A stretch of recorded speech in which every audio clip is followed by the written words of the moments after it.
Hallo, welkom hier so by Farmbook. Ons is hier by John Deere, launch van hulle nuwe brandpositionering ensovoorts.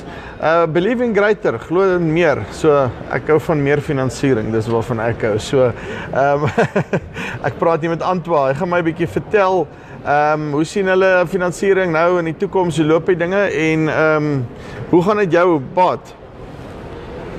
Antois, lyk die dinge? André, goed op by jou kant? Nee, wat rustig. Baie interessante naam wat jy het. Vertel my net baie vinnig, waar kom hy vandaan? André, ek dink baie keer my ma was bietjie kwaad daai dag gewees. Nee, ag, dis maar 'n naam wat my ma al gehoor het by vriende van hulle en sê gedink dis nou baie oulik. So ja, ek dra die gevolge daarvan. Ja, maar net sê jy in 'n call center loop ook nie saam nie, nee. Glad nie. Sê vir my, jy's by John Deere en soos ek kan aflei, het baie te doen met die finansiering en die goede. Sê vir my, hoe sien julle, kom ons begin met die uitdagings van finansiering, veral nou en going forward? Ja, ek dink uitdagings is daar altyd baie. Almal wil altyd baie geld hê, maar soos ek altyd geleer het, is om geld te kry is nie 'n probleem nie, om dit terug te betaal is die probleem.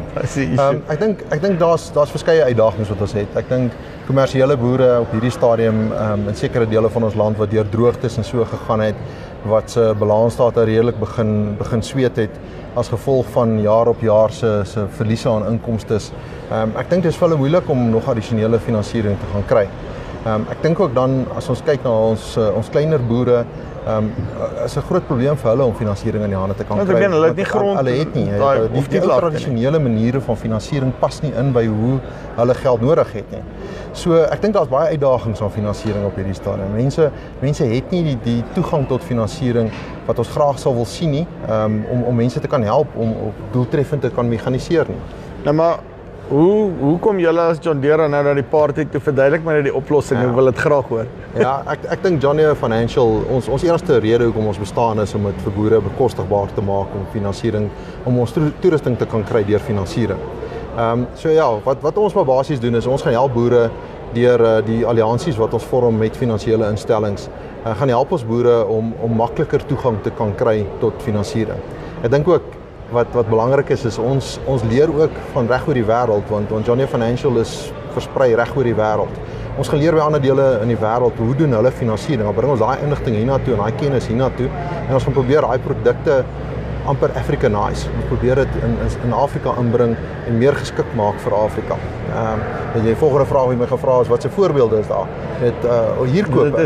Hierkoop is ons tradisionele ding. Ons gaan koop 'n trekker, hy sit dit op 'n huurkoop en hy's nou die eienaar daarvan. Maar daar's soveel ander maniere. Die sogenaamde leasing wat daar bestaan in die wêreld, is iets wat baie goed doen in Europa en in Amerika. Maar hier is die ding van leasing. So ek is geleer, jy koop 'n ding, jy sit 'n deposito neer, jy vat jou paemente oor daai tyd en dan betaal jy hom klaar en dan sê joune. Ja. Hoe werk die leasing ding? Want dit klink vir my iets wat my net oor 5 jaar gaan in die gat kom buite, nie nou nie. Nee, glad nie. Want leasing is nie vir almal nie. As jou besigheid gestruktureer is op 'n manier waar jy die belastingvoordeel van leasing kan gebruik, is dit 'n baie goeie opsie vir jou. Die tweede ding is, as jy gaan kyk na jou paementverpligtinge teenoor 'n geleasede of bruikhuur toerusting teenoor 'n volle huurkoop, is jou paemente heelwat goedkoper by 'n bruikhuur. So jy kan jou toerusting, jy kan groter gaan as jy 'n groter masjien nodig het. Jy kan daai masjien gaan koop op 'n bruikhuur en aan die einde van daai 5 jaar kom jy terug en sê, "Right, ek het nou vir 5 jaar die belastingaftrekking gekry op hierdie masjien, maar baie dankie, hy was baie lekker geweest, tegnologie het nou verander, ek wil nou iets nuuts hê." Dan kan jy hom gaan teruggee vir jou finansierder en iets nuuts gaan kry, gaan niets gaan koop. Maar kan ek dan kleiner? Want hierdie goed werk mos altyd, jy moet groter en as ek nou daai ene gekoop het en ek het hom nou klaar, nou waartoe nou daarvan af? Ja, jy kan kleiner. Dis nie soos 'n selfoon kontrak wat jy opgradeer en jy moet altyd groter gaan nie. Jy stop. As jy in 'n van daai periode kom, sny hom af, hy's klaar afbetaal, baie dankie, skud hand en jy loop weg. As jy wil kleiner koop, dan koop jy kleiner. So jy is glad nie gebind om presies dieselfde tipe toerusting weer te gaan koop nie. Dis 'n totale nuwe kontrak. Maar dis maar een van die goed. Dis maar een van die goed wat ons na kyk. Daar's ook ouens wat net vir 12 maande wil finansiering hê. Hy wil basies net een oes hê. In die verlede kon jy nie dit kry nie. As jy na 'n bank toe gegaan het en gesê, luister, baie dankie, ek wil vir 6 maande lening hê, het hulle vir jou gesê, nee. Dit het verander. So vandag kan ons dit doen. Vandag as jy kom en jy wil 'n baie kort termyn finansiering hê, jy wil net een seisoen agter die rug kry en jou masjien afbetaal, ons kan dit doen. Mooi. En dan ek wil by jou hoor hierdie katoenplikker wat nou agter jou staan. Okay, so hy is so amper wat 9, net so oor die 9 miljoen iets in daai koers. Ja. So die aard van die saak uit, ek het nou nie 1000 hektaar katoen wat ek met hom kan stroop nie. Soos ek van Philip af verstaan het hy gesê daar's iets van julle ons het net dryfwerke opgetouch. Julle gooi die mense in 'n pool en 'n klomp boere kan hom saamkoop, saam finansier. Hoe werk dit? Ja, dis 'n syndikaat. So jy sê syndikaat, as ek hoor syndikaat, dis 'n goeie syndikaat. Dis 'n goeie syndikaat. Ja, Okay. so ons praat van jy vorm 'n syndikaat. Dis basies boere wat saamkom. 'n Ander goeie naam is 'n klein koöperasietjie.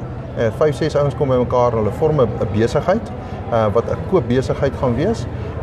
Hulle almal het 'n aandelehouding in die besigheid volgens kapitale bydrae of wat dit ook al gaan wees en hulle doen dan in daai besigheid se naam aansoek vir 'n lening by ons. Elke individuele boer staan nog steeds in vir sy deel. Dit is ongelukkig moet dit so wees, maar dit maak nie daai bekostigbaarheid soveel beter. Want op 'n einde van die dag ons glo in 'n selflikwiderende lening. So die geld moet homself kan terugbetaal. Dit wat jy koop moet die geld kan terugbetaal. Ja, dis al belangrik. Nie soos 'n kar nie. Ja, nee, verseker nie soos 'n kar nie. So deur daai manier, as ons hier ou se 200 en daai ou se 500 en hierdie ou se 800 en daai ou se 100 hektaar bymekaar gooi, ewe skielik sit jy met 'n ekonomiese eenheid wat groot genoeg is om hierdie masjien te kan bekostig. So elke ou staan in, elke ou kry die voordeel daarvan. Ons struktureer dit so dat die terugbetaling kom eers na ons toe voordat die winste gedeel word na die boere toe. Dis maar net om seker te maak dat daar wel geld gaan terugvloei en dan die volgende keer as iemand so iets wil koop by ons, dan kan ons dit vir hom doen. So jy het amper soos 'n sessie op die oes tipe van ons vat nie 'n sessie op die oes nie. Ons sekuriteit is die masjien, maar ons vat die waarborg van die kliënt af. Want julle daai dis maar die tradisionele manier van hoe ons die sekuriteite in plek sit. Okay, so ek is nog glad nie 'n John Deere customer nie of 'n kliënt of so nie. Ja. Ek wil nou 'n John Bok koop. Wat doen ek? Hoe begin ek en hoe kry ek toegang tot hierdie snaakse finansiële skemas van julle laat ek weet wat vir my die beste pas en laat die salesman nie nou net 'n klomp nonsens in my kop in praat nie. Waar begin ek? Ja, verseker. So jy begin by die handelaar. Jy gaan na die handelaar toe sê vir hom jy wil hom koop en jy vra spesifiek vir John Deere Financial. Hy gee dan vir ons 'n oproep deur of hy stuur vir ons 'n e-pos, hy kom in kontak met ons en ons sal dan iemand uitstuur na jou toe. So dit sal of iemand wees van my eie kantoor af of dit sal iemand wees van ons alliansiebank in Suid-Afrika. En hulle gaan saam met jou sit en hulle gaan deur jou kontantvloei praat. Hulle gaan kyk na wat is die beste manier vir jou om jou lening te struktureer. Ook wat is die beste tipe lening? Moet jy na bruikhuur, moet jy na gewone huurkoop toe gaan? En hulle sal dan vir jou kwotasie gee, finansieringskwotasie. En een van die goed wat ons ook doen is, dit gaan vir ons oor bekostigbaarheid. So ons rentekoerse wat ons gee aan boere is aansienlik laer as wat prima koerse is. En dit is een van die goed wat ons redelik sterk op staan. Ons wil dit bekostigbaar maak vir 'n boer om te koop. So hy sal vir jou kwotasie gee of sy sal vir jou kwotasie gee. Dit gaan ons dan deel met die verkoopsman en hulle sal dan verder gaan en die ding vir jou aan mekaar gaan sit. So die verkoopsman gaan nie vir jou kom net 'n klomp storieetjies vertel rondom die finansiering nie. Ons maak seker dat die ekspert daar by jou gaan sit. Ek moet ook sê ons is redelik bevoorreg nie. Ons verkoopsmanne wat ons het by ons handelaars is hulle baie kennis oor John Deere Financial. Want dit is so 'n goeie ding vir hulle wat hulle gebruik om boere te kan help om te verkoop. So die kans dat hulle net nonsens gaan vertel dink ek is redelik skraal. Hulle het redelik kennis van die ding. Ek is bly om dit te hoor. Nou ek wil laaste ding, julle het nou gelons, glo en meer. Is dit daar meer finansiering? Ja, verseker. Kyk, ons tagline wat ons het as John Deere Financial is financing built for you, finansiering wat gebou is vir jou wat presies daarbey inpas. So ons glo in beter, maar ons glo dat dit moet so gebou wees dat dit vir jou gaan die beste opsie wees. Uitstekend, Antois. Baie dankie. Baie dankie, Andre. Right, so dis Antois hier van John Deere af. Hulle nuwe brandposisionering. So hulle sê dit is nog steeds nothing runs like a deer, maar blykbaar gaan hy nou net groter en beter en verder. So ja, dis hier van Nampo 2019. Kyk uit, hier kom nog 'n klompie video's, al die dinge. Tot volgende keer. Groete.